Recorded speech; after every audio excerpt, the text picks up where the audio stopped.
Bonsoir, bonsoir. Et merci à quelqu'un qui est présent, qui me dise bonsoir. Afin que je puisse savoir qui sont les personnes qui sont là. C'est toujours un plaisir pour moi d'être présent et de partager quelques instants de la parole de Dieu avec vous. Ce soir, le thème, c'est toujours en parlant à la jeunesse chrétienne, c'est toujours ce thème qui est les péchés sexuels et les déceptions sentimentales. Bonsoir, grâce. Bienvenue. S'il y a une autre personne, elle n'hésite pas à se connecter, à dire sa présence, à faire un petit coucou, afin qu'on sache qu'elle est présente.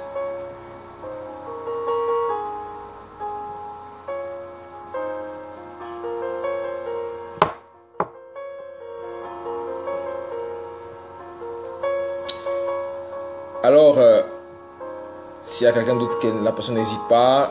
En tout cas, au fur et à mesure que vous venez, signifiez votre présence. Signifiez votre présence afin que je puisse vous saluer. Voilà, afin que je puisse communier avec vous. Alors, je suis heureux ce soir de pouvoir encore m'adresser à vous. Toujours dans la même dynamique de ces différentes vidéos que je fais sur où je parle à la jeunesse chrétienne. Et ce soir, je vous parle depuis Bordeaux et je voudrais vraiment parler de quelque chose qui a vraiment éloigné beaucoup de personnes de la foi, quelque chose qui a brisé même des destinées, quelque chose qui est un élément qui fatigue beaucoup de jeunes chrétiens et certains pensent même que ce n'est pas possible. Je voudrais parler des ennemis de la jeunesse chrétienne et je parlerai particulièrement les péchés sexuels et les déceptions sentimentales. Ce sont des choses que nous pouvons retrouver facilement au milieu de la jeunesse. Ce sont des choses qui sont réelles. Ce sont des choses qui sont un blocage dans la vie de beaucoup, qui sont quelque chose comme une accusation dans la vie de plusieurs chrétiens qui sont sincères mais qui ont du mal à s'en sortir. Et c'est un ennemi à la jeunesse. C'est un ennemi à la jeunesse. Vous savez, la jeunesse, c'est un moment où votre corps est au maximum de sa force. Votre jeunesse, c'est un moment où votre corps est dans toute sa puissance physique, je dirais. Sa puissance, il est aussi sur le plan intellectuel très actif. Il y a beaucoup d'hormones qui sont sécrétées dans le corps des hommes, dans le corps des femmes. C'est là où les femmes peuvent faire des enfants. Elles ne sont pas encore ménopausées. C'est là aussi où les hommes, voilà, sont vigoureux, sont virils. Et la jeunesse est vraiment sujette à beaucoup de tentations. Elle est sujette à beaucoup de tentations dans ce monde. Et dans un monde où, dès que vous regardez la télévision, pour des publicités même de yaourt, pour des publicités même de stylos, des publicités de parfums. On va vous montrer une femme qui est nue, on va vous montrer un homme qui est en train de chercher à vous séduire. La séduction est partout. La séduction maintenant est devenue un moyen de faire sa publicité. On met la séduction dans tout, même dans les pubs pour les produits de bébé, pour les laits de toilette de bébé, pour tout. Il faut forcément qu'on mette de la séduction. Il faut vendre l'image de gens qui ne sont pas de personnes qui vous séduisent. Voilà, nous sommes malheureusement dans ce temps de la fin où la séduction est devenue véritablement un levier marketing très puissant. Est devenu quelque chose qui est censé être là pour attirer. Alors, dès que vous ouvrez votre ordinateur, dès que vous allez sur votre ordinateur, il y a des spams qui arrivent et vous pouvez tomber sur des pages pornographiques. Vous pouvez tomber sur des images pornographiques. Vous pouvez, même si quand vous allez sur Facebook, vous pouvez tomber sur des choses pornographiques. Ça veut dire qu'aujourd'hui, la séduction, derrière ça, l'esprit de la sirène des eaux a réussi à dominer le marché le marché d'Internet, le marché de la publicité, le marché de la communication, le marché des médias, tous les marchés, elle s'est infiltrée. Elle nage à l'intérieur de ce marché. Et aujourd'hui, c'est vrai que nous sommes dans un monde où la tentation est tout le temps présente. Mais gloire soit rendue à Jésus qui a dit que ne nous soumets pas à la tentation, mais délivre-nous du mal. Voyez-vous, le Seigneur, si le Seigneur permet que nous soyons en face de certaines choses, c'est parce qu'il sait que nous pouvons vaincre cette tentation. Nous pouvons les surmonter parce que nous sommes bien obligés de vivre dans ce monde. Nous n'allons pas nous cacher pour aller dans une grotte, pour devenir des sectes, pour devenir des gens bizarres qui ne peuvent même pas gagner une âme à Jésus. Mais nous devons être dans ce monde. Nous devons être dans ce monde, nous devons être là pour impacter, nous devons être là pour apporter la parole de Dieu. Donc, cette nécessité a amené le Seigneur à nous donner sa puissance pour pouvoir vaincre la séduction, la puissance de la séduction qui règne. Et ça, aujourd'hui, c'est un problème que les jeunes ont. C'est-à-dire que vous allez voir des gens qui sont zélés vraiment pour le Seigneur, qui ont plein de zèle, qui aiment Dieu, vont se retrouver dans des situations vraiment où ils vont se retrouver dans des situations de masturbation. Oui, je vous le dis, il y a des femmes qui se masturbent, parce que souvent on pense seulement aux hommes, mais il y a plusieurs chrétiennes. Ça arrive à des chrétiennes de se masturber. Ça arrive à des chrétiens aussi hommes de se masturber. Ça arrive à plusieurs jeunes chrétiens de rentrer dans la fornication. Ça veut dire d'avoir des rapports sexuels entre même les chrétiens ou bien avec des païens. Voyez-vous, ce sont des choses qui arrivent. Ce sont des choses qui se manifestent dans la jeunesse chrétienne. Et ça, c'est terrible parce que lorsque la personne, elle est en proie à ses péchés, il y a plusieurs choses qui se manifestent. Elle va soit se refroidir dans la foi, elle va soit abandonner totalement le Seigneur, elle va se laisser polluer par les pensées du diable et elle a tendance à retomber dans le même péché, dans la même situation. Et plus elle retombe, plus elle a l'impression qu'il n'y a pas de possibilité pour elle d'être délivrée. C'est-à-dire qu'elle voit que Dieu dit qu'il délivre les gens, mais elle a l'impression que Dieu ne la délivre pas. Elle a l'impression que sa délivrance n'est pas possible, que sa délivrance n'est pas... elle ne peut pas être délivrée en fait. Et aujourd'hui, c'est à ces gens que je veux parler. Je veux parler à la jeunesse. C'est-à-dire que je veux vraiment encourager. Toi qui es jeune, tu me regardes. J'aimerais te dire que la Bible, c'est la parole de Dieu. C'est la parole vivante et efficace de Dieu. C'est-à-dire que la parole de Dieu, elle est réelle. La parole de Dieu, elle ne souffre d'aucune contestation. Et ce n'est pas parce que tu es tombé dans ce péché que la parole de Dieu n'est plus vraie. Ce n'est pas parce que tu as succombé à ce péché sexuel, ce n'est pas parce que tu es parti dans le lit avec cet homme, que tu es allé dans le lit avec cette femme, que cette parole n'est plus vraie. Ce n'est pas parce que tu as succombé à ces plaisirs charnels que la parole de Dieu n'est plus vraie. La parole de Dieu, elle est vraie. Et moi, je suis un exemple. Moi, aujourd'hui, je suis chrétien depuis 10 ans. Je n'ai jamais eu à tomber dans la fornication. Je n'ai jamais eu à tomber dans des choses bizarres, dans des embrassades, dans ces choses, dans ces choses, dans ces attouchements. Voyez-vous? Et ça, c'est le Saint-Esprit qui m'a permis de l'accomplir. Et c'est pour ça que je parle à la jeunesse chrétienne. Oui, tu peux être jeune, tu n'es pas obligé de tomber dans les péchés de la chair. Tu n'es pas obligé de te laisser avoir par la séduction. Certains disent que la chair est faible. Et que vraiment il faut comprendre que la chair est faible. Mais dans le même verset, la Bible dit que l'esprit est bien disposé, mais la chair est faible. Et la chair, effectivement, elle est faible. La chair, elle est plus faible que la puissance de Dieu. La chair est plus faible que le Saint-Esprit. La chair peut être dominée. La chair peut être dominée. C'est pour cela que Jésus est venu dans un corps humain pour condamner le péché dans le corps. Parce que le corps que nous avons n'est pas un corps qui a été fait pour le péché. Le corps que tu as n'est pas un corps qui a été fait pour nager dans la masturbation, pour nager dans la fornication. Non, ce corps n'a pas été fait pour ça. Ce corps a été fait pour quoi? Ce corps a été fait pour glorifier Dieu. Il a été fait pour célébrer Dieu. C'est ça aujourd'hui. Parce que c'est trop facile d'amener la chair est faible, et puis de dire qu'on ne peut rien. Non, non, non. La chair, elle est faible, et elle doit être assujettie au Saint-Esprit. La chair n'est pas plus forte que la puissance de Dieu dans ta vie. La chair n'est pas plus forte que la parole de Dieu. La chair n'est pas plus forte que le Saint-Esprit. C'est ça qui est la vérité en fait. C'est que la chair est faible, elle doit être assujettie. C'est pour cela que la Bible dit dans Romains 8, au verset 13, si tu vis selon la chair, tu vas mourir. Donc si tu vis selon la chair, tu vas dire effectivement que ma chair est faible, je ne peux rien. Parce que tu vis selon la chair. Tu vis dans la chair, donc effectivement tu ne peux pas t'en sortir. Mais la Bible dit que si tu vis par l'esprit, tu vas faire mourir les actions du corps, donc les actions de la chair. Romains 8, verset 13 et verset 14. Car tous ceux qui sont conduits par l'Esprit de Dieu sont fils de Dieu.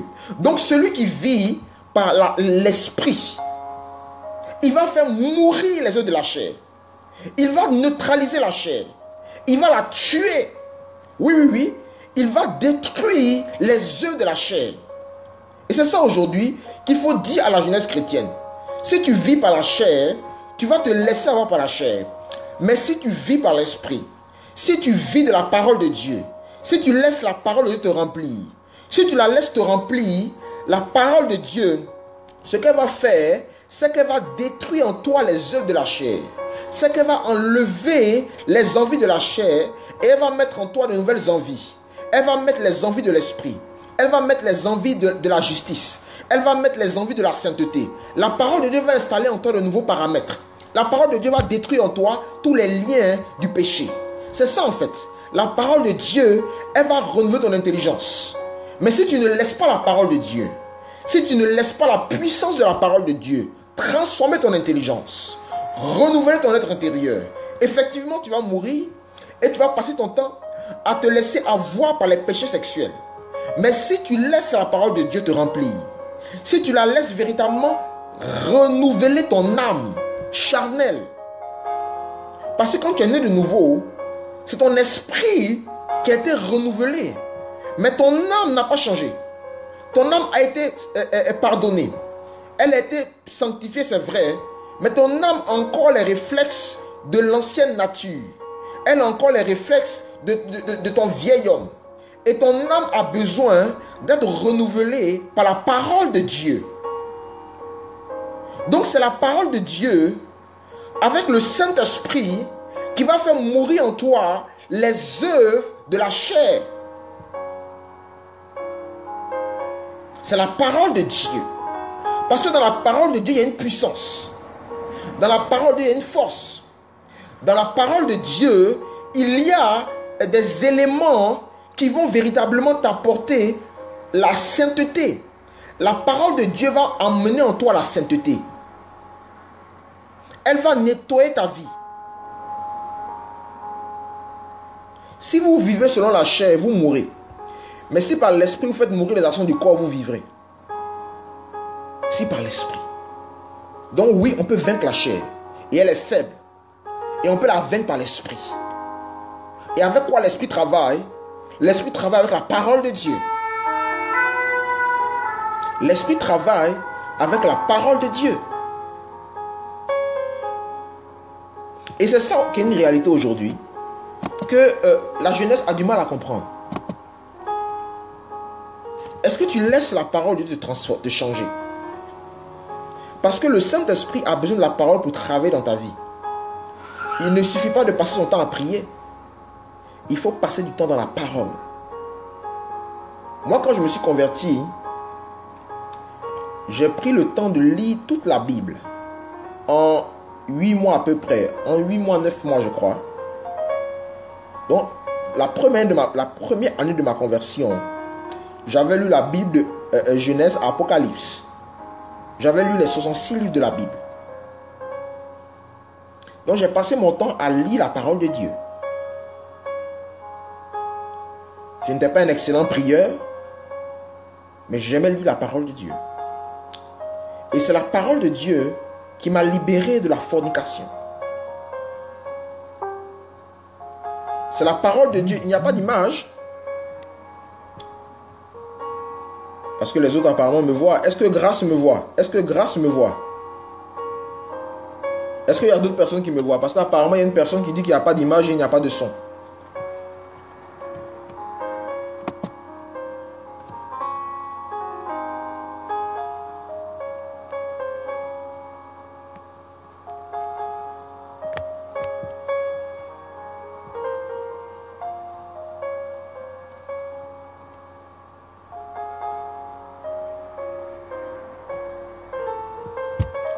Est-ce que les personnes qui sont là m'entendent? Est-ce qu'elles m'entendent? Est-ce que Brigitte, il y a du son maintenant?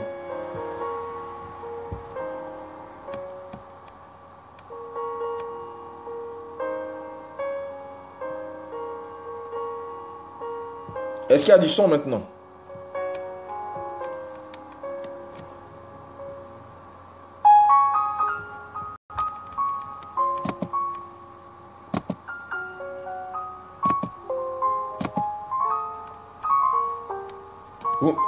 Est-ce que depuis le début? Ok, bon, apparemment tout le monde dit qu'il y a le son. Peut-être que Brigitte, tu as un problème. Peut-être que tu as un problème au niveau du son. Il faut essayer de voir peut-être ta connexion, l'arranger. Mais les autres disent qu'ils ont du son et qu'ils ont l'image. Bon. Donc, je reviens là-dessus. Et donc, comme je disais, moi, j'ai pris le temps de lire la parole de Dieu sur un an. La première année, j'ai lu la parole de Dieu. Cette parole de Dieu, plus je la lisais, plus elle me délivrait. Plus elle transformait mon intelligence. Et c'est la parole de Dieu qui m'a libéré de la fornication. Alors que j'étais un homme qui était adonné au sexe. Au sexe. J'étais un homme, un débauché sexuel. J'étais quelqu'un qui était à fond dans la pornographie. Vous comprenez comment la parole de Dieu peut libérer quelqu'un en à peine une semaine de la fornication. Voyez-vous? Comment la parole de Dieu peut faire ça? C'est la puissance de la parole. C'est la puissance de la parole de Dieu. J'ai lu cette parole qui disait que ni les fornicateurs, ni les menteurs, ni les débauchés n'entreront dans le royaume de Dieu. Et du jour au lendemain, j'ai dit j'arrête. Alors que je n'ose imaginer quels étaient les démons, les liens dans lesquels j'étais. Mais la parole de Dieu m'a délivré. Et depuis 10 ans, je n'ai plus eu de rapport. Comprenez? Et ça, c'est la puissance de la parole de Dieu. Et c'est ça aujourd'hui avec les jeunes. Est-ce que tu prends le temps de la parole? Est-ce que le Saint-Esprit a quelque chose dans ta vie avec lequel il va travailler? Parce que le Saint-Esprit travaille la parole. Jésus qui est le libérateur est la parole de Dieu. C'est avec la parole que le Saint-Esprit travaille.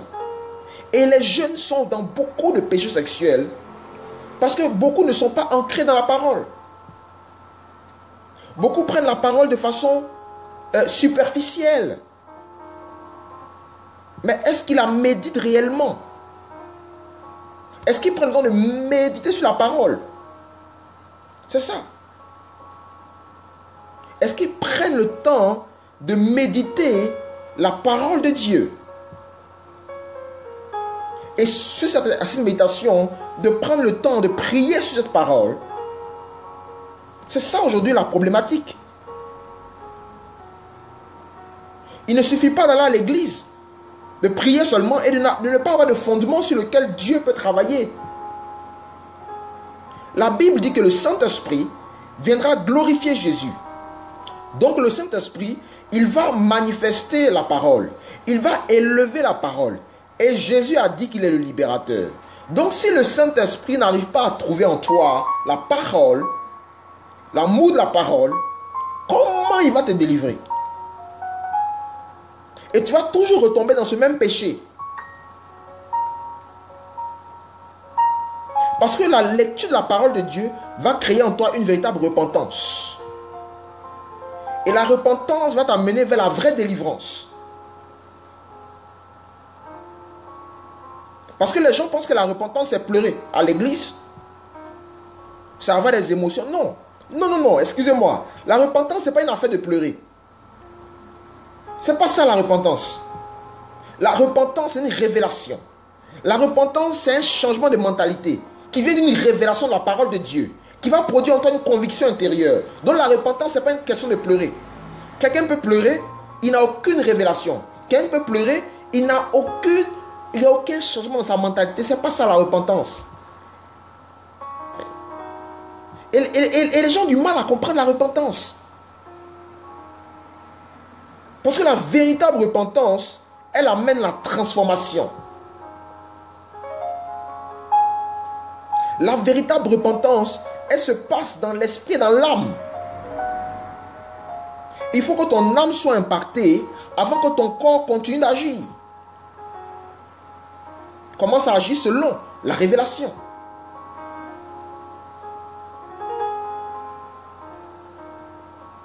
Si tu crois que la fornication, c'est mauvais parce que Dieu n'aime pas ça, juste ça, c'est ta seule révélation du péché sexuel, mais tu as besoin d'aller plus loin à ce niveau.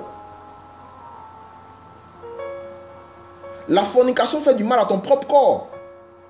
La fornication fait du mal à ta propre vie. Elle fait du mal à ton propre corps, la fornication. C'est ça. Avant de dire Dieu, c'est d'abord ton propre corps. Donc tu te fais du mal à toi-même. C'est pour cela qu'il faut aller plus loin dans la repentance. Parce que les gens pensent des fois qu'ils font seulement du mal à Dieu. Oh, Dieu est fâché, Dieu est triste. C'est vrai que Dieu ne veut pas ça. Mais au-delà même de Dieu, avant Dieu, c'est à toi-même que tu fais du mal. Quand tu réalises que tu te fais du mal, tu vas arrêter.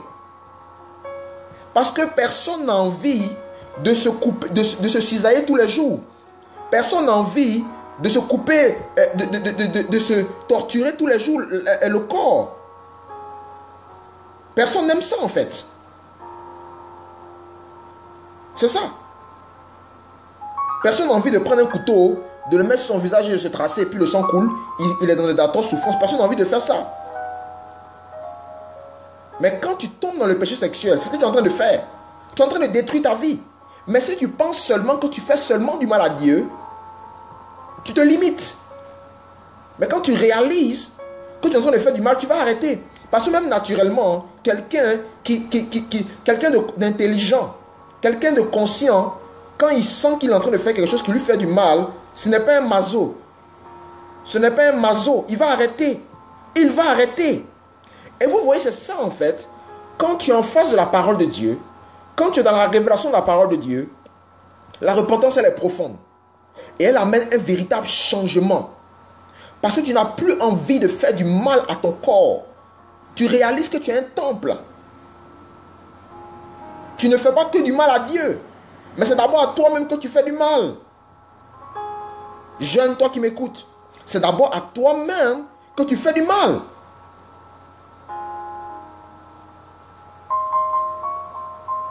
Et c'est là où il faut aller un peu plus loin dans la méditation, dans la réflexion, dans la compréhension de l'écriture. Il faut aller plus loin. L'ennemi de la jeunesse, ce sont les péchés sexuels. Et vous allez voir dans les églises, des gens qui chantent à la chorale, qui, voilà, d'autres même qui prophétisent, qui chantent, tout ça. Il y a ces choses-là cachées. Il y a ces choses, ces scandales chez les jeunes. Vous voyez, et c'est ça qui est terrible. C'est ça qui est terrible.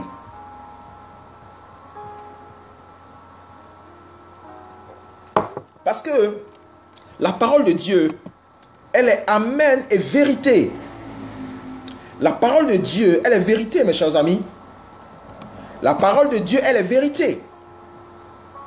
Si Jésus dit qu'il délivre les gens, il les délivre. Il n'y a pas de philosophie à faire là-dessus. Non, peut-être que c'était avant. Non, non, non, ce n'était pas avant, c'est tout le temps. C'est tout le temps. Il délivre. Donc ta situation n'est pas pire. Tu n'es pas quelqu'un qui a des liens qui sont trop puissants pour Jésus. Mais aujourd'hui, la délivrance, elle est dans ta main. La Bible dit, dépouillez-vous des œuvres du vieil homme. Donc le Seigneur attend même que tu te dépouilles. Que tu te sépares de ça. Parce que la puissance de Dieu, elle est en toi, elle n'est pas au ciel, elle est là. Nous ne sommes plus dans l'Ancien Testament où les gens criaient à Dieu, oh, délivre-nous. Jésus est dans ton cœur. Jésus n'est pas loin de toi, il est dans ton cœur. Il est là.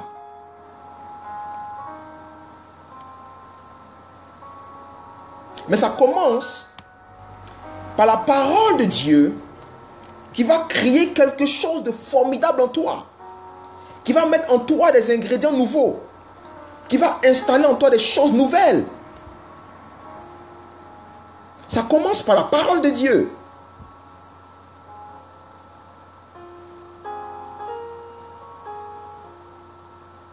Est-ce que quelqu'un me suit? Si vous me suivez, mettez un petit pouce. Est-ce que ça va?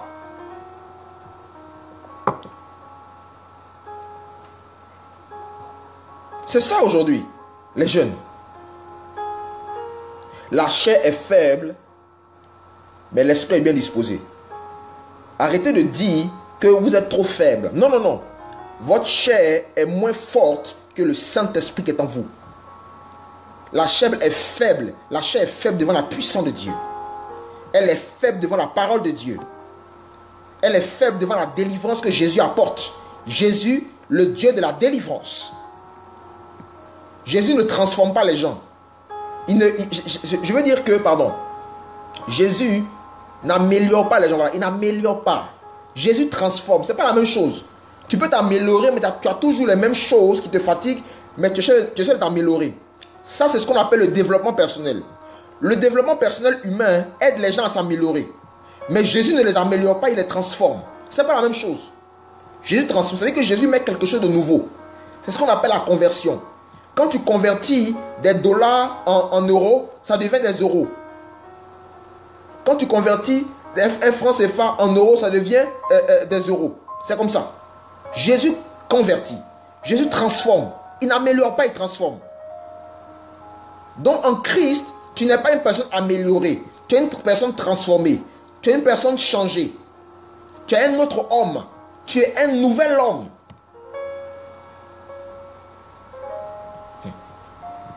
Est-ce que vous réalisez? Tu es un nouvel homme. Jésus transforme les gens. Parce que Jésus ne viendra pas prendre des miettes. Il n'est pas là pour les miettes. Je te parle de la délivrance. Toi qui es jeune, tu peux quitter la masturbation. Tu peux quitter la fornication. Tu peux arrêter ça. Tu peux arrêter ça parce que l'Esprit de Dieu est en toi. Tu peux arrêter. Pourquoi d'autres font des années, sont tombés dedans? Comme moi et toi, tu ne peux pas. Nous avons reçu le même esprit. Si du moins tu as reçu l'Esprit de Dieu, alors tu peux le faire.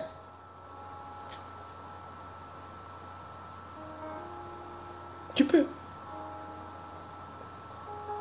Et la véritable repentance, c'est une révélation. C'est une révélation. Voilà pourquoi même quand on fait les campagnes d'évangélisation, si quelqu'un se lève et il avance, et qu'il n'a pas la révélation dans son cœur de Jésus-Christ, ce qu'il est en train de faire, c'est de la comédie.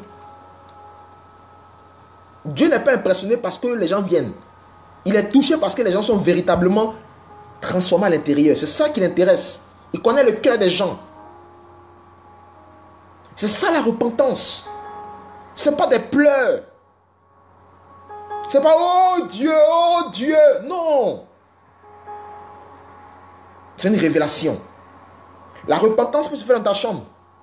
Tu es tranquille. Tu prends la parole de Dieu. Tu l'ouvres. Tu es devant la parole. Tu lis un verset. Quelque chose se passe en toi. Tu dis Seigneur Jésus, pardonne-moi. Je viens de réaliser ceci. Merci pour ton sang à la croix, pour ma vie. Je prends la ferme résolution d'arrêter. Et puis tu arrêtes. C'est la fin de ce péché. Oui, ça paraît tellement facile, mais c'est la parole de Dieu. Et quand on dit ça aux gens, non, mais frère, c'est trop... Non, c'est simple. L'évangile est simple. L'évangile est simple. Qu'on ne nous mette pas de nouveaux fardeaux. Non, non, non, non, non.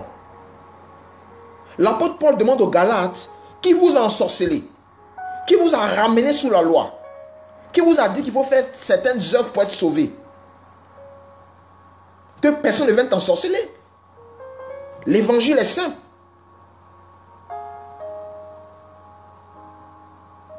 L'évangile est simple. Pendant que je parle, si tu es dans ces liens, j'aimerais te dire que là, à l'instant même, le Seigneur est présent. Tu peux recevoir ta délivrance. Simplement. Pas besoin de beaucoup crier.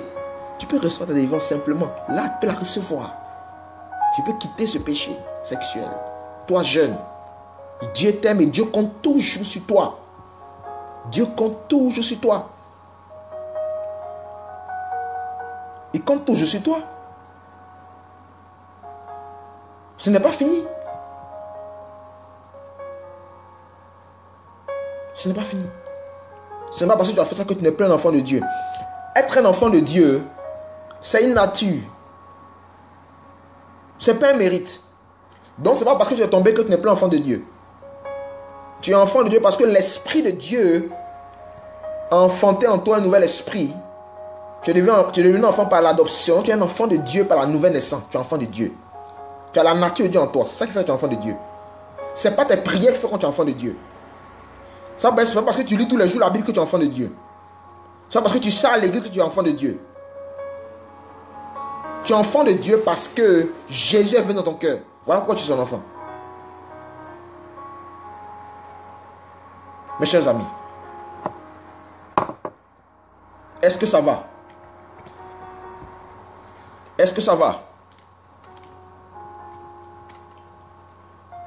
Voyez-vous? Et c'est ça c'est l'ennemi de la jeunesse. Les péchés sexuels. Ça fatigue la jeunesse. Qui tombe dans les mêmes travers. Alors que Jésus a accompli à la croix quelque chose de magnifique pour eux. Quelque chose de glorieux. Voyez-vous? Et dans la même dynamique, vous allez voir dans la jeunesse que la jeunesse est enclin aussi aux déceptions sentimentales. Et ça, il faut en parler. Pourquoi ces choses-là détruisent la foi des gens? Moi-même, j'ai connu des déceptions sentimentales dans l'église. J'ai eu à prendre aussi vraiment des moments difficiles, à prendre mes râteaux. Mais ce n'est pas pour autant que j'ai abandonné le Seigneur ou bien que je me suis refroidi.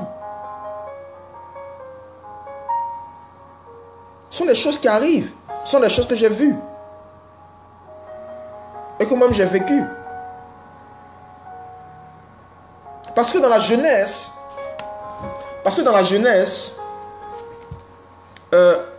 il y a cet élément-là que certains ont du mal à se contenir sexuellement et veulent forcément entrer en relation pour se marier. Et vous sortez le verset, si vous brûlez trop, mariez-vous. Excusez-moi de vous dire ça. L'apôtre Paul a donné un contexte. Ce verset-là est donné pour les gens vraiment qui n'ont pas réussi à vaincre le péché. J'aimerais vous dire la vérité. Ce n'est pas une gloire de se marier parce qu'on n'arrivait pas à se contenir sexuellement. Il n'y a aucune gloire à ça. Donc on arrête de sortir ce verset-là abusivement en fait. Pour justifier les personnes qui n'ont pas été des gagnants face au péché. Le danger de se marier à cause du sexe, parce qu'on n'arrive pas à se contenir sexuellement, c'est que ça ouvre des portes pour l'infidélité dans un couple. Parce qu'il arrivera, lorsque les gens seront mariés, qu'ils auront des périodes où ils n'auront pas de rapport. Mais s'ils n'ont pas pu vaincre ça, ça peut les rattraper. Voyez-vous, donc c'est trop facile de dire, ah vraiment le Seigneur a dit. Oui, le Seigneur l'a dit parce que le Seigneur vous aime, il ne veut pas que vous tombiez dans le péché. Mais ce n'est pas la volonté parfaite de Dieu. Ce n'est pas sa volonté parfaite. Mais comme Dieu aime les hommes, Dieu l'a dit.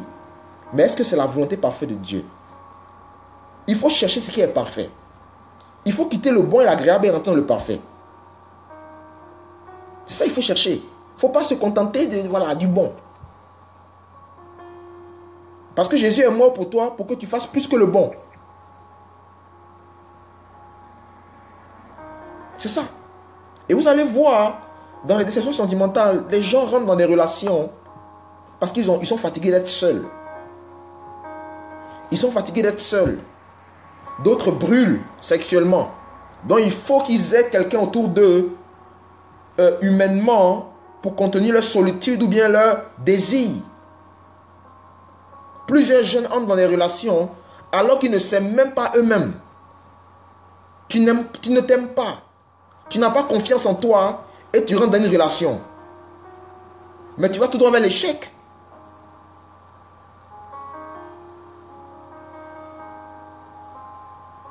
Tu vas tout droit vers l'échec. Toi-même, tu ne t'aimes pas. Et tu veux entrer en relation avec quelqu'un. Qu'est-ce que tu vas lui apporter? Parce que la Bible dit qu'on donne ce qu'on a reçu. Ok? On donne ce qu'on a reçu. On donne ce qu'on a reçu. Si tu ne t'aimes pas, c'est que tu n'as pas vraiment reçu l'amour. Qu'est-ce que tu vas donner à l'autre? Non, il faut parler clairement aux jeunes. Et après, c'est plein de disputes. C'est des disputes, c'est des disputes. Moi, j'ai connu ça.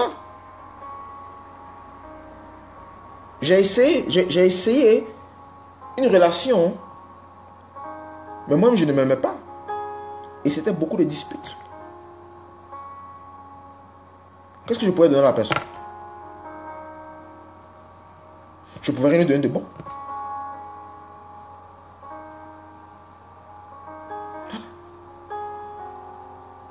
Et je reportais mes frustrations sur cette personne. Et ça a fait souffrir cette jeune fille.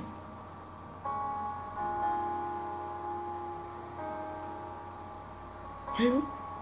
C'est ça dans la jeunesse. Vous ne vous aimez pas. Vous n'avez pas encore travaillé à la guérison de votre âme. Mais vous vous lancez dans des relations pour chercher des choses. Pour chercher l'amour. Pour chercher la reconnaissance. Pour avoir quelqu'un qui est avec vous. Ce n'est pas étonnant que ça ne marche pas. Je peux vous dire la vérité. Les jeunes ont ce désir-là, des fois, de se marier. Pour ces raisons-là. Ils ne veulent pas être seuls. Les jeunes ont ce désir-là de se marier sans savoir c'est quoi le mariage. Ils veulent se marier. Ils veulent se marier sans savoir c'est quoi le mariage. D'autres pensent qu'on se marie pour faire des enfants. Qui t'a dit qu'on se marie pour faire des enfants? Qui t'a dit qu'on se marie pour faire des enfants?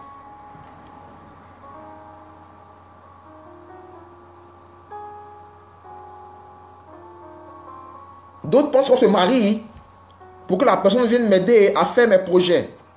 Qui t'a dit ça?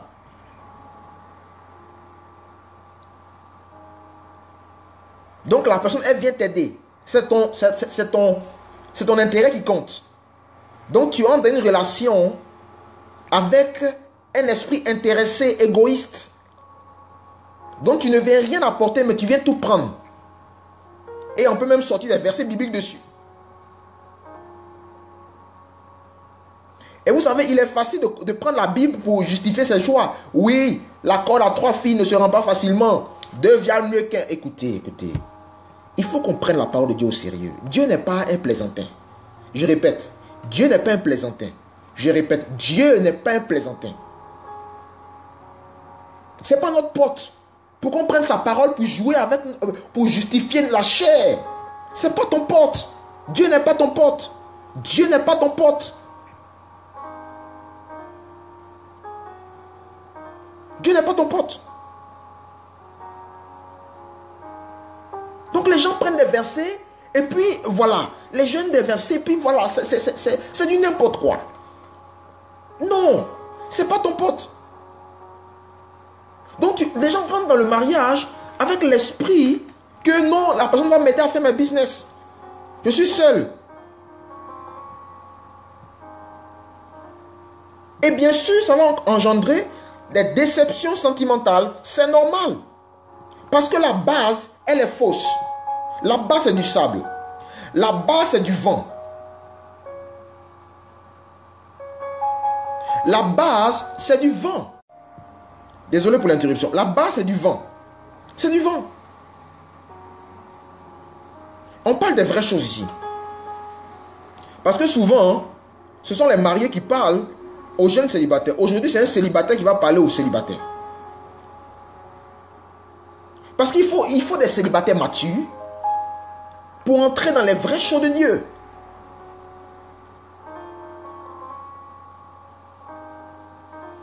Parce qu'ils ont dit oui, mais c'est vrai, parce que quand vous êtes marié, c'est normal, vous ne vivez plus ça. Non. Aujourd'hui, je parle aux jeunes, aux célibataires. Il ne faut pas qu'on se trompe. Tu ne te maries pas parce que tu brûles.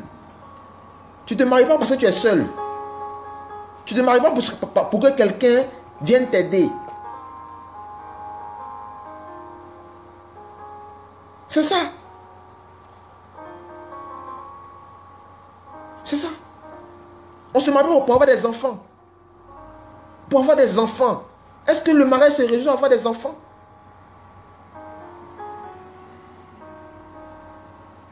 Mais c'est ça. Et les déceptions sentimentales viennent de là déjà.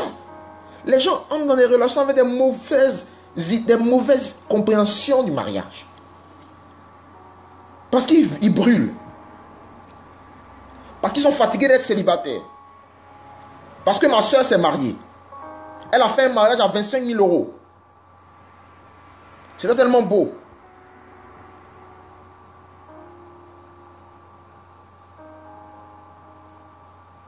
Et donc, on va rentrer dans des relations alors qu'il y a des choses qu'on n'a pas vaincues. Mais c'est le chaos qui attend les gens. C'est le chaos. C'est le chaos. Mes chers amis, c'est le chaos. C'est ça. C'est des décisions sentimentales. Et dans les relations, chez les jeunes, dès qu'ils sont en contact avec une soeur ou un frère, parce que tu parles bien avec elle, oh, il me parle bien, il est gentil. Il aime le Seigneur. Voilà, c'est fini. J'ai trouvé la bonne personne. Et après, tu vas prier. Bien sûr que tu vas te dire que c'est ton... Bien sûr, tu vas entendre que c'est ton mari. Dieu m'a dit que c'est mon mari. Mais tu étais déjà dans ton truc. Tu voulais quoi d'autre comme réponse? C'est normal. Donc, c'est sur des choses humaines. On parle bien. Il aime le Seigneur. C'est un chrétien. Il sert à l'église. C'est fini. Donc, tu ne connais même pas ta vision de vie, mais parce que tu parles bien avec quelqu'un, c'est fini. C'est fini. Les jeunes ne cherchent même pas à connaître leur message, leur vision. Et vous rentrez dans des choses, dans des relations, mais vous ne savez même pas où vous devez partir. La Bible dit qu'un peuple sans vision, c'est un peuple qui n'a pas de frein. Donc, quelqu'un qui rentre dans une relation sans vision, c'est une relation qui n'a pas de fin.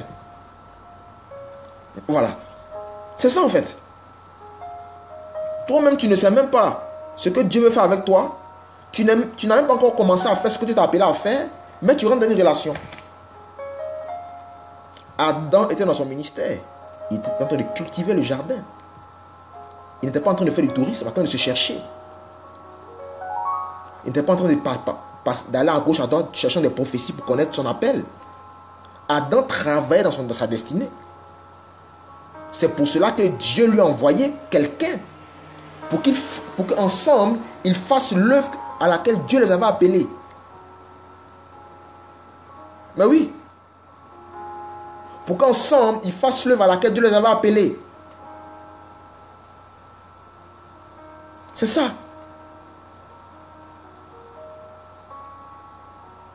Parce que Adam était déjà en train de faire son travail. Ce n'était pas un aventurier. Il était dans sa destinée. Dans sa destinée. Et c'est ça aujourd'hui chez les jeunes. Des déceptions. Les gens se lancent dans des relations parce qu'ils parlent bien. Ils laissent leur âme s'ouvrir n'importe comment. Il n'y a pas de garde-fou. Tu es chez la soeur jusqu'à 23h30, tu es là-bas. Et après, on est étonné qu'ils sont tombés dans des péchés sexuels. Mais qu'est-ce que vous espériez? C'est le diable, c'est le diable. Pas de garde-fou. Pas de prudence. C'est ça. C'est ça, c'est chez les jeunes. On parle bien.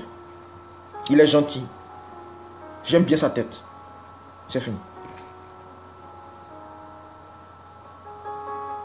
Tu ne connais même pas sa vision. Toi également, ta vision, tu ne sais pas. Voilà, on est parti.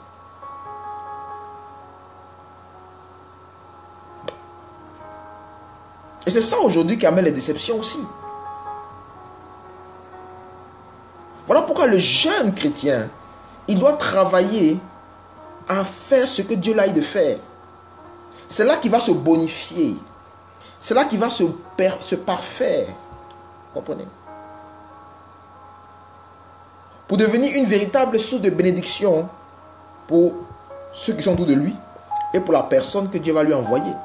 Parce que les décisions sentimentales, ça détruit des gens dans la foi. Moi, j'ai vu des sœurs et des frères qui sont tombés dans la fornication, qui ont eu des enfants et après qui se sont refroidis dans la foi, qu'on n'a plus vu.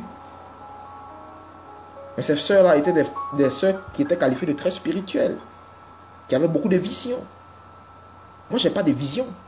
Je n'ai pas de visions. J'ai beaucoup de visions.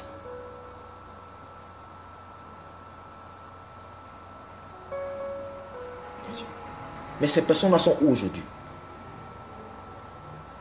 D'autres même qui sont venus dans le Seigneur, qui se sont laissés avoir par leurs ex-copains païens, qui les ont eus. Les rapprochements, voilà. Je vais essayer de le convertir. Tu vas essayer de le convertir. Tu vas essayer de le convertir. Mais tu me fais rire. Tu peux convertir un homme? Tu peux convertir un homme? Tu vas essayer de le convertir? Tu vas essayer de le convertir? J'ai entendu ça, peut-être qu'il va se convertir après.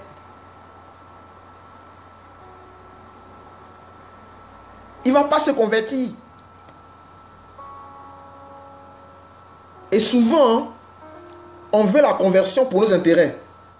Il va se convertir pour qu'on puisse se marier, qu'on soit ensemble, pour ton plaisir humain. C'est même pas pour Dieu qui veut qu'il se convertisse. Tu veux qu'il se convertisse pour toi. Dieu ne sauve pas les gens à cause de toi. Dieu sauve les gens à cause de lui-même. Parce qu'il aime les hommes. Il a tant aimé le monde qu'il a envoyé son Fils unique.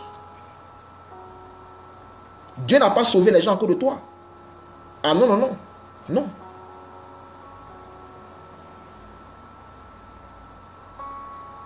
Et des fois même, on prie même pour ça. Avec des prières très spirituelles. Oh Seigneur, touche son cœur, vraiment, touche son cœur, vraiment. Tu as dit que les hommes doivent être sauvés et tout, mais dans ton cœur, c'est pour toi-même, c'est pour ton plaisir. C'est même pas pour son âme qui va là en enfer s'il ne connaît pas Dieu. C'est ça. C'est ça, mes chers amis.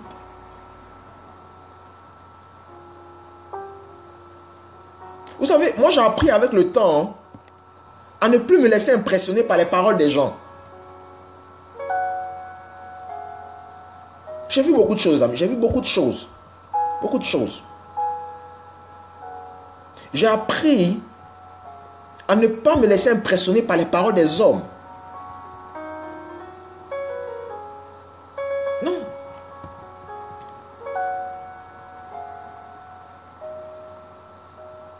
Les déceptions sentimentales. Et après, ça donne quoi? Ça donne un fruit très mauvais. Des refroidissements.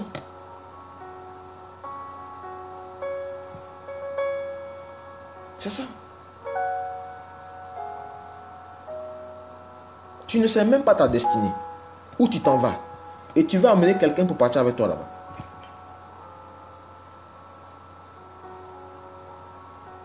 Tu ne t'aimes pas. Tu n'as pas confiance en toi. Mais tu vas amener quelqu'un, mais tu vas aller voir quelqu'un. Et dans la relation, lui polluer avec ce manque de confiance.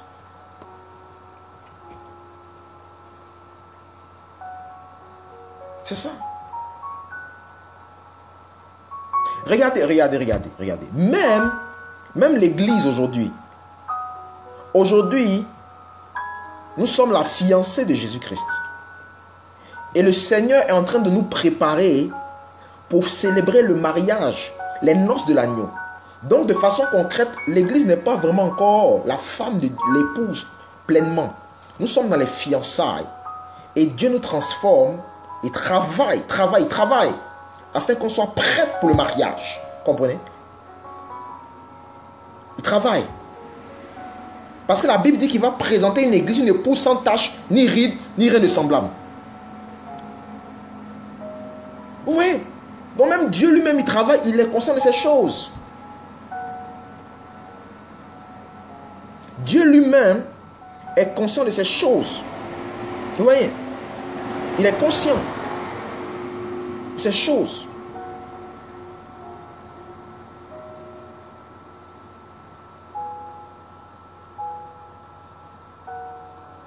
Vous allez voir des personnes, des jeunes, qui rentrent dans des relations parce qu'ils n'ont pas eu l'amour de leurs parents. Et elles cherchent un père chez celui avec qui elle est, même dans le Seigneur, cherche un père. Et dès qu'il y a ce sont des gens qui sont très suspicieux.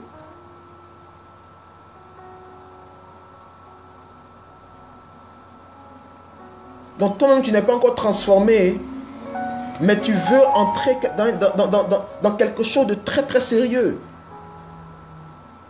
Dans une relation sentimentale. Pour aller vers le mariage, c'est très sérieux. C'est pas pour les enfants. C'est très sérieux.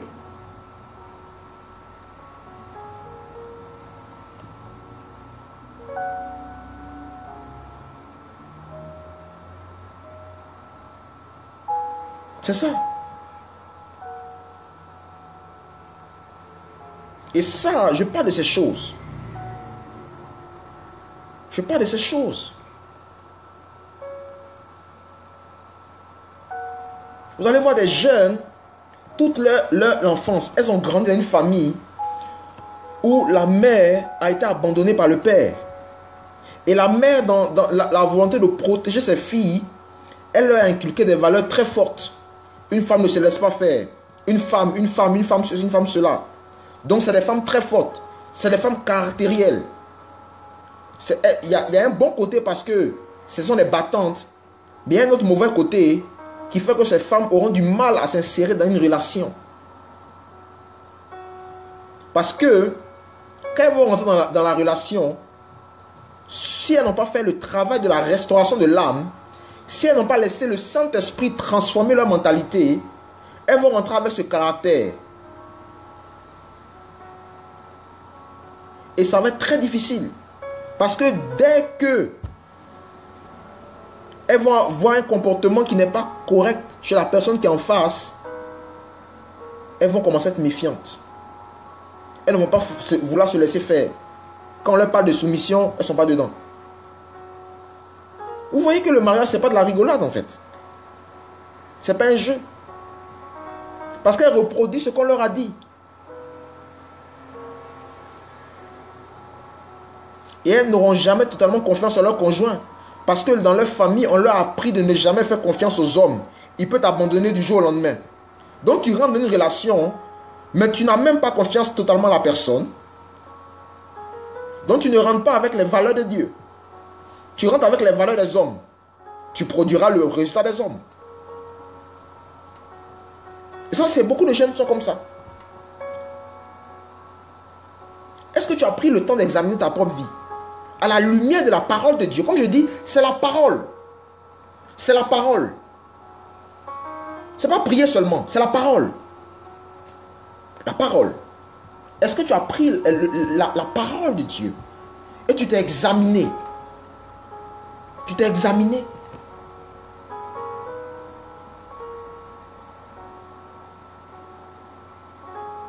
C'est ça. Homme ou femme. Homme ou femme. Homme ou femme. Et ça, c'est une réalité aujourd'hui. C'est une réalité.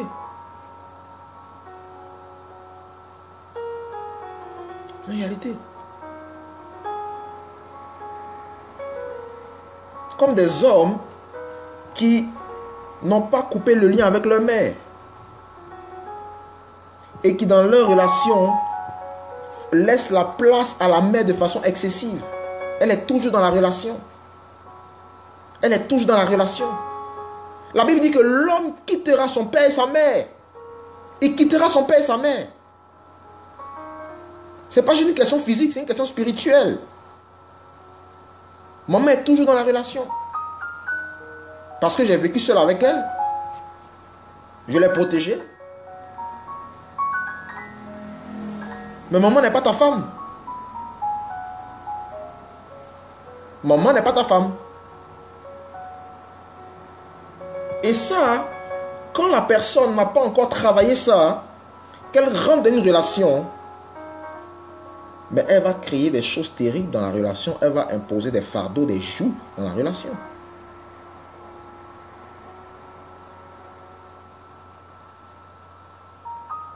Est-ce qu'il y a quelqu'un ici? Allô? Est-ce qu'il y a quelqu'un qui suit?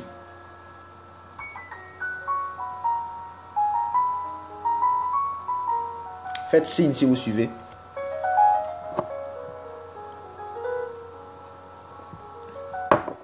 C'est ça. Et je parle de ces choses dans le troisième livre que j'ai écrit, Sorti du passé et entrer dans la guérison divine, dans la guérison intérieure. Je parle de ce livre, je parle des choses dans ce livre qui est disponible sur Amazon. Les cœurs qui sont blessés, la restauration de l'âme. Et dans la jeunesse, il y a beaucoup ces soucis-là. Il y a beaucoup ces soucis chez la jeunesse. Mais les gens veulent entendre des relations. Et c'est normal après qu'il y ait des déceptions.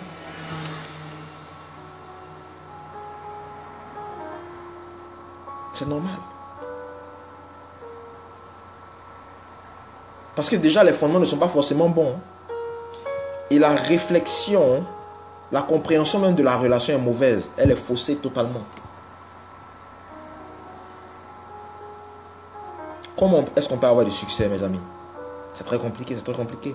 On peut avoir un semblant de succès. Peut-être qu'il va blaguer un peu les gens, qu'il va tromper un peu les gens. Mais ça va toujours nous rattraper à un moment donné. À un moment donné, ça va te rattraper. À un moment donné, ça va te rattraper. Ça va te rattraper. Que tu sois un homme ou une femme, ça va te rattraper. Jeune, ne joue pas avec ça. Jeune, ne joue pas avec ça. Jeune, ne joue pas avec ça. Ça va te rattraper. Ça va te rattraper.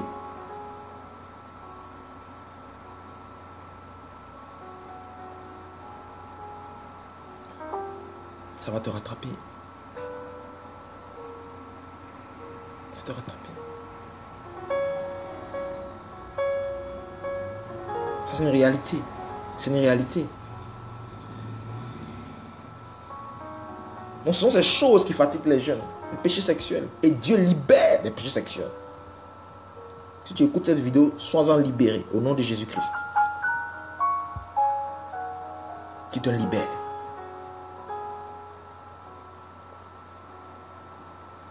Tu as des problèmes à ce niveau, que tu en sois libéré. Et de toute déception sentimentale, que Dieu restaure ton cœur. Parce que si tu n'es pas bien restauré, même la bonne personne pour toi, tu auras peut-être du mal à la reconnaître. Ou bien tu vas entrer dans cette relation avec des blessures qui vont pourrir ton couple plus tard. Et ça, malheureusement, c'est le meilleur ami du divorce.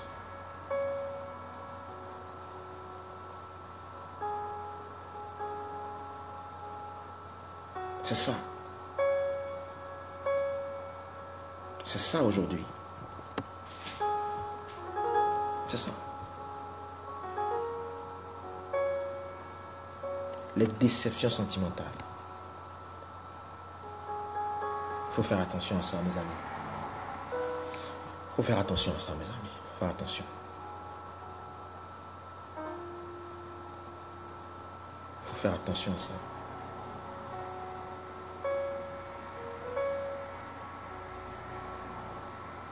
Une personne à qui ses parents lui ont dit que les hommes ne sont pas bons, c'est une personne qui sera très suspicieuse dans un couple. Si elle n'a pas pris le temps de travailler ça, elle aura tendance à vouloir tout contrôler et à être très suspicieuse avec son conjoint. Et ça, il faut avoir de l'honnêteté spirituelle et intellectuelle pour reconnaître qu'on a ce problème et pour demander à Dieu par sa parole la véritable délivrance. Pas de s'améliorer, pas l'amélioration, mais la transformation, s'il vous plaît. L'évangile, ce n'est pas l'amélioration. L'évangile, c'est la transformation. Je répète, l'évangile, ce n'est pas l'amélioration. L'évangile, c'est la transformation. C'est la conversion. Un jour, je parlerai dans une de mes vidéos de c'est quoi la conversion. Je parlerai de la conversion. Parce que les gens comprennent mal la conversion. Les gens pensent que parce que quelqu'un venait à l'église, il s'est converti. Non. Et on emploie ce mot-là de façon abusive. Ah, il s'est converti. Non, non, non, non. Un jour, je parlerai de la conversion. Même de la repentance. Il faut comprendre ces choses. Pour ne pas dire des choses comme ça, parce qu'il faut dire. Parce que c'est très chrétien, j'ai vu ça dans la Bible, la conversion. Non. S'il vous plaît, les amis, s'il vous plaît. Soyons profonds dans la parole. Soyons profonds dans la parole. Profonds dans la parole de Dieu. Profond dans la parole de Dieu. Profond. Aujourd'hui, vraiment, ce live a pris beaucoup de temps. Parce que j'avais plusieurs choses à dire. J'ose croire que vous avez vraiment pu comprendre ces choses. Et qu'elles vont vous faire et qu'elles vont vous bénir. Qu'elles vont vous bénir. Jésus libère de toute forme d'addiction sexuelle. Jésus délivre par sa parole. La Bible déclare, il envoie sa parole et elle est guérie. Elle est délivrée de la force. Donc, quelle que soit la force dans laquelle tu es, cette parole peut te délivrer. Je répète, quelle que soit la force dans laquelle tu es, cette parole peut te délivrer. Quelle que soit la force.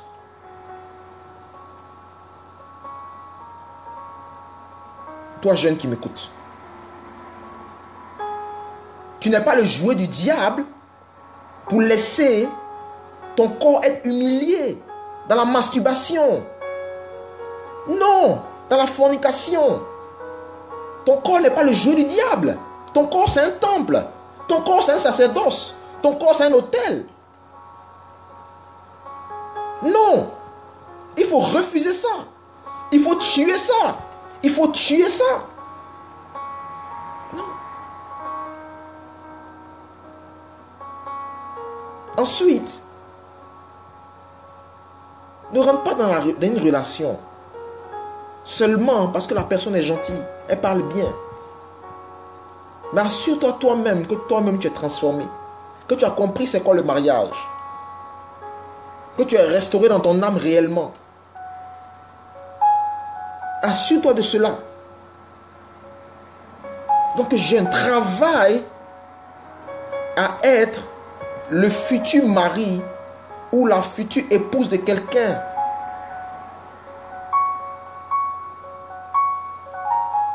Qui a une vision, qui a compris ce qu'il a en Christ, qui marche dans la victoire, qui a des choses à donner, qui a des choses à proposer, qui peut changer la vie des gens. Oui, on entre dans cette relation-là pour apporter quelque chose,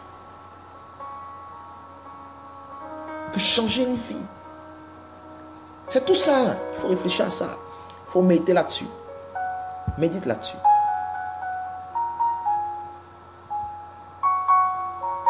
Qui a pris le temps d'être stable émotionnellement, qui a pris le temps d'apprécier la créature que Dieu a fait de lui.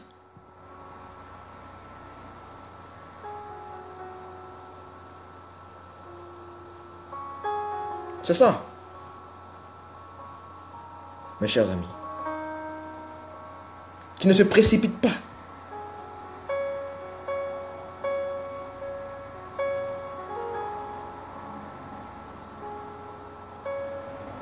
Voyez-vous? C'est vraiment ça, les amis. Alors, je suis à la fin de ce live quasiment. Et je vous invite à le partager. À le partager à vos amis, qu'ils soient chrétiens ou pas. La parole de Dieu, elle est pour tout le monde. Elle n'est pas réservée aux chrétiens. S'il vous plaît, elle est pour tout le monde. Partagez le live. Voilà, que le Seigneur vous bénisse encore.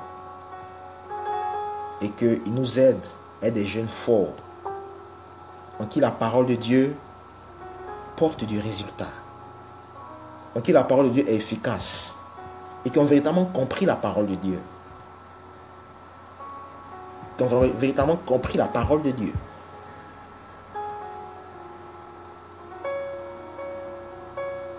C'est ça, mes amis. Alors, si vous voulez voir mes autres vidéos, allez sur ma page, j'ai une chaîne YouTube où il y a plein de vidéos. Toutes les vidéos que je fais là sont mises dessus. J'ai commencé une série sur la jeunesse depuis 2 semaines maintenant, où je parle régulièrement aux jeunes. Je crois que j'ai fait 7 messages maintenant, ça fait 7. Quand c'est le 7e message, c'est une série de 7 messages pour la jeunesse, où je parle de chaque chose qui fatigue la jeunesse, de chaque chose qui fatigue la jeunesse. Parce que j'ai pris le temps d'observer la jeunesse, de voir des choses. Et aujourd'hui, j'en parle. Aujourd'hui, j'ai eu le go pour en parler. Je crois que cette parole va bénir beaucoup de personnes. Alors, que le Seigneur vraiment nous fortifie tous. La page, c'est Franck Kwame. La chaîne YouTube, c'est Franck Kwame. Comme le nom que vous voyez, Franck Kwame. Ou bien ma page Facebook aussi, Franck Kwame. N'hésitez pas à suivre mon actualité. Voilà, je suis votre frère, votre serviteur. Donc, que Dieu vous bénisse. Et puis, je vous dis au revoir. Et à très bientôt. Parce que je fais régulièrement des lives. Et à très bientôt pour une autre problématique. Une autre problématique sur encore la jeunesse. Parce que je n'ai pas encore fini la jeunesse. Je n'ai pas encore fini la jeunesse. Une autre problématique. Au revoir, grâce. Linaya Black Wendy, Brigitte, regarde d'autres personnes, Anaïs, au revoir, Josette, voilà, je crois qu'il y a Djoko aussi, toutes les personnes qui m'ont suivi, je vous dis au revoir et puis on se dit à la prochaine, bye bye, merci, que Dieu vous bénisse.